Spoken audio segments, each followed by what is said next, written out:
हरिओम। वाटिकादिरोपण महात्म्य। वाटिका वा तडागो वा कूपो वा यदि निर्मितः गृहात् पूर्वे कुबेर्यां च बारुडे शम्भुकोणके सदा सावित्री भविता सदा दानं प्रेक्षति सदा यज्ञं स पूज्य एते जो रोपयति पादपम्। वाटिका या तड़ाग के निर्माण के महात्म्य को बताते हुए यहाँ बताया गया है। जो व्यक्ति वाटिका का निर्माण करता है, जो बगीचे का निर्माण करता है, जो तालाब का निर्माण करता है, जो कूप का खनन करवाता है, वह व्यक्ति पूजनीय है और हमेशा यज्ञ करता है। यज्ञ करता हुआ यज्ञ के फल को प्राप्त करता है। वाटिका या तड़ाग निर्माण के विषय में बताते हुए शास्त्रकार ने कहा है किस स्थान पर वाटिका का निर्माण करना चाहिए, वह कहाँ होनी चाहिए, अपने निवास स्थान से किस दिशा में होनी चाहिए आदि का विचार करते हुए यहाँ पर बताया गया है।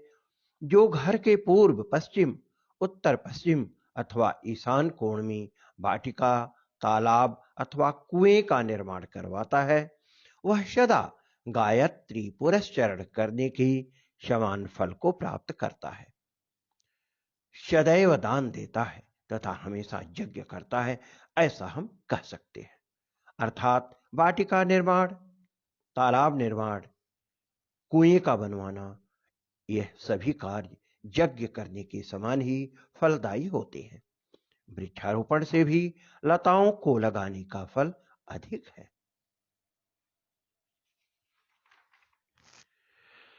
अग्निकोणे सदा दुष्टा मृत्यु पीड़ा प्रदायक पुन्नाग फलिनी निम्बा दाडिमी शोक जातिका नाग केसर संपुष्प जपा कुसुम केसरी जयंती चंदनम प्रोक्तम बचा चैवा पराजिता मधुबिल्वाम्रभृग्यांश नागरम ककुपादिका यत्र तत्र स्थिताश्चैते नारिकेलादय शुभा। अब यहाँ पर यह भी बताया गया है दुग्ध वाले वृक्ष, कांटे वाले वृक्ष, इनका क्या फल होता है, इनको किस दिशा में लगाना चाहिए तथा यह जातक के जीवन में सुख कारक या दुख कारक किस तरह का फल देंगे।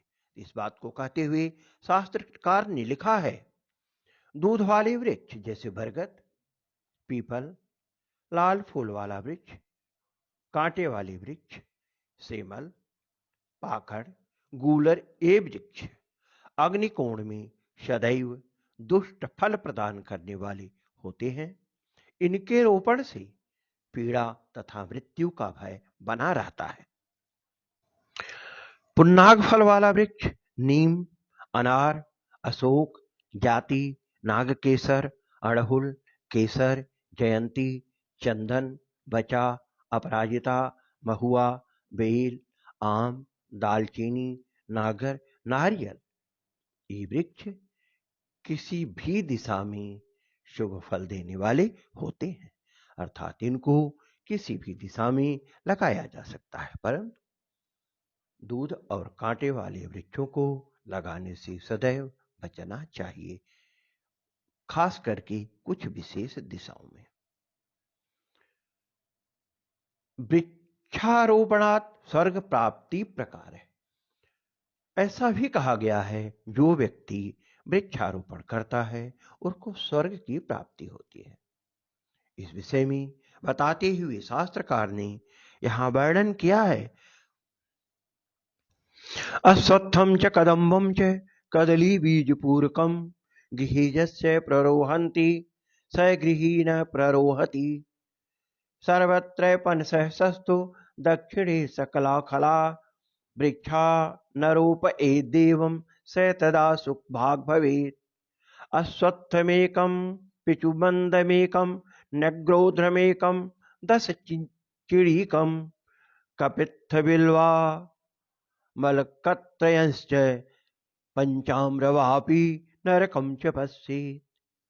एक वृक्ष पीपल 1 नीम, 1 बरगद, 10 इमली, कैथ, बेल, आंवला 3 और आम के 5 वृक्ष लगाने वाला व्यक्ति पुण्यात्मा कहा जाता है। अतः एव उसको नरक के दर्शन नहीं करने पड़ते। इसी तरह से विभिन्न दिशाओं में वृक्षारोपण से किस तरह के फल की प्राप्ति होती है और किस तरह के वृक्ष का रोपण करना चाहिए, इस विषय को बताते हुए जैसा शास्त्रकार ने लिखा है, ईशाने रूपये धात्री नैऋत्ये चिंचड़ी द्रुमान आग्नेयाम दाडिमं चैव वायव्ये बिल्व वृक्षकम प्लोक्षत्तरे पूर्वपटं प्रशस्तं ह्युदुम्बरं दक्षिण भाग के च अश्वत्थ वृक्षं दिशि वारुणस्यां मध्ये तथाम्रान् विविधि प्रकारान्। ईशान कोण में आंवला, नैऋत्य कोण में इमली, अग्नि कोण में अनार, वायव्य कोण में बेल के वृक्ष लगाने चाहिए। उत्तर में पाकड़, पूर्व में बरगद, दक्षिण में गूलर, पश्चिम में पीपल और बीच में अनेक जाति के आम के वृक्षों को लगाना शुभ माना जाता है। इस तरह से जब भी वृक्षारोपण करना हो तो यदि निम्न विधि के अनुसार वृक्षारोपण किया जाए तो उस तरह का वृक्षारोपण गृह स्वामी के लिए और वृक्षारोपण करने वाले के लिए सदा शुभ फल देने वाला होता है। वाटिकारोपण महात्म्य। गृहात् पूर्व उत्तर पश्चिम ईशान दिक्षु वाटिकादीनां निर्माणं शुभं स्यात्। अतः एतासु दिक्षु वाटिकादि निर्माणेन यज्ञादि पुण्य फलानां प्राप्तिर्भवति। वास्तु प्रदीपे वृक्ष महात्म्य विषये लिखितं वर्तते यत् वाटिका वा तडागे वा कूपो वा यदि निर्मितः गृहात् पूर्वे कुबेर्यां च वारुणे शम्भुकोणिके सदा सावित्री भविता सदा दानं प्रयच्छति सदा यज्ञं स पूजयेत् जो रोपयति पादपम्। यदि गृहात् पूर्वस्यां दिशि, उत्तरस्यां दिशि, पश्चिम दिशि, ईशान कोणे वाटिका वा तडाग वा कूप वा निर्मितः तत्र गृहेशः सर्वदा गायत्री पुरश्चरणादिभिः सवित्रदेवस्य पाशने निरतो भवति। अपि च सर्वदा भिक्षुकादिभ्यः वस्त्र धनादि दानं प्रेक्षति। यह जनः एतासु दिक्षु वृक्षरोपयति स सर्वदा यज्ञादि सन्कर्मसु निरतो भवति। अर्थात स उपर्युक्त फलानि विनायासेनैव प्राप्नोति इति भावः। तत्र वाटिकायां वृक्षाणाम् अपेक्षा लतादीनां रोपणं शुभदं भवति।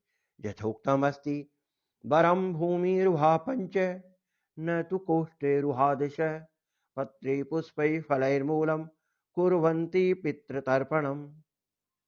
दिशानुसारं वृक्षारोपणात् शुभफलं क्षीरवृक्षावटासत्थ रक्तपुष्पद्रुमस्तथा सकंटका साल्मली च पलक्षो उदुम्बर संज्ञको अग्निकोणे सदा दुष्टा मृत्युपीड़ा प्रदायका पुन्नागफलनी निम्बा दाडिमो शोक जातिका नागकेसर संपुष्प जपा कुसुम केसरी जयंती चंदनम प्रोक्तम बचा चैवा पराजिता मधुबिल्वाम्रवृग्गाश्च नगरम काकुपादिका यत्र तत्र स्थिताश्चैते नारिकेलादयः शुभा।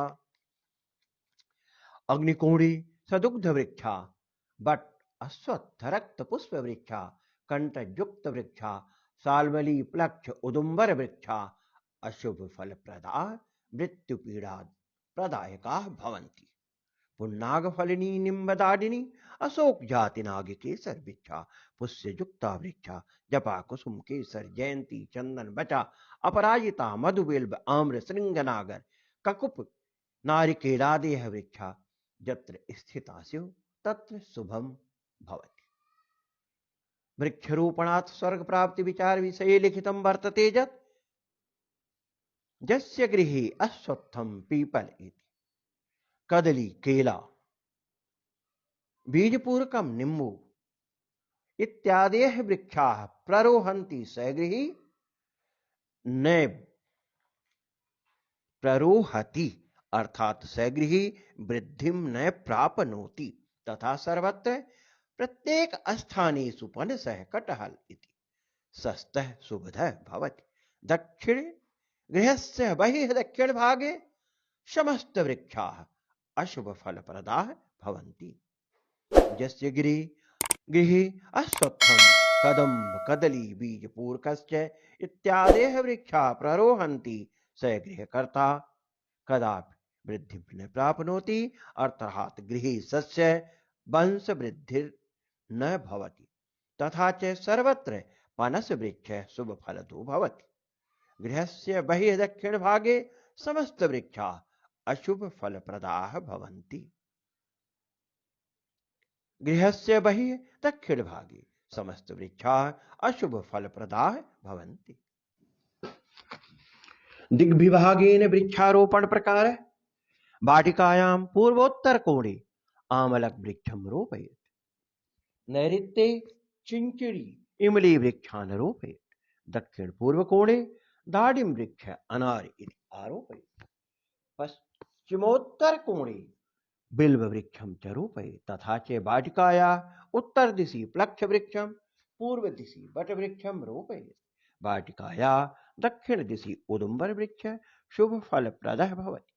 पश्चिम दिशि अश्वत्थ वृक्षः रोपयेत् तथा वाटिकायाः मध्यभागे अनेक प्रजातीनाम् आम्र वृक्षाणां रोपणं करणीयम्।